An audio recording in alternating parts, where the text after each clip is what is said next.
കൊച്ചി ധനുഷ്കോടി ദേശീയപാതയിൽ അറ്റകുറ്റപ്പണികൾക്കായി ടാറിംഗ് കുഴിച്ചിട്ടിരിക്കുന്നത് അപകടക്കണിയായി മാറുന്നു. ബോഡിമെട്ട് മുതൽ പൂപ്പാറ വരെ 20ഓളം ഭാഗങ്ങളിലാണ് ഇരുചക്ര വാഹനങ്ങൾ അടക്കം അപകടത്തിൽപ്പെടുന്ന തരത്തിലുള്ള കുഴിയുള്ളത്.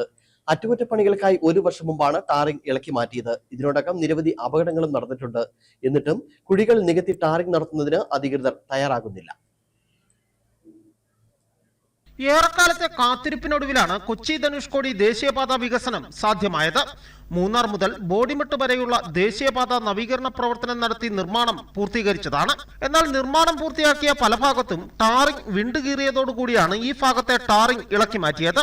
3 ഇഞ്ച് കനത്തിലുള്ള ടാറിംഗ് ഇളക്കി മാറ്റിയതോടെ ഈ ഭാഗങ്ങൾ വലിയ കുഴികൾക്ക് സമാനമായി മാറി.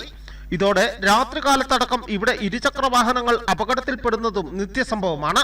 അറ്റകുറ്റപ്പണികൾക്കായി ടാറിംഗ് ഇളക്കി കുഴികളെടുത്തിട്ട് 1 വർഷം പിന്നിടുമ്പോഴും ഇവ നന്നാക്കുന്നതിന് ദേശീയപാതാ വിഭാഗം ഒരു നടപടിയും സ്വീകരിച്ചിട്ടില്ല.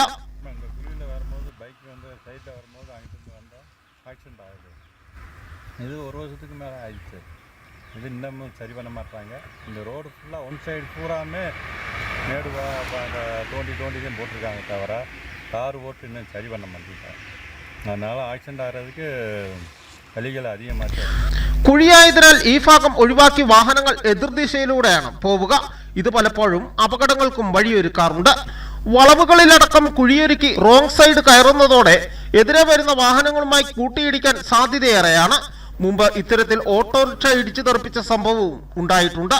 അടിയന്തരമായി ദേശീയപാതയിലെ ഈ അപകടക്കണി ഒഴിവാക്കി ടാറിംഗ് നടത്തണമെന്ന ആവശ്യമാണ് ഉയരുന്നത്.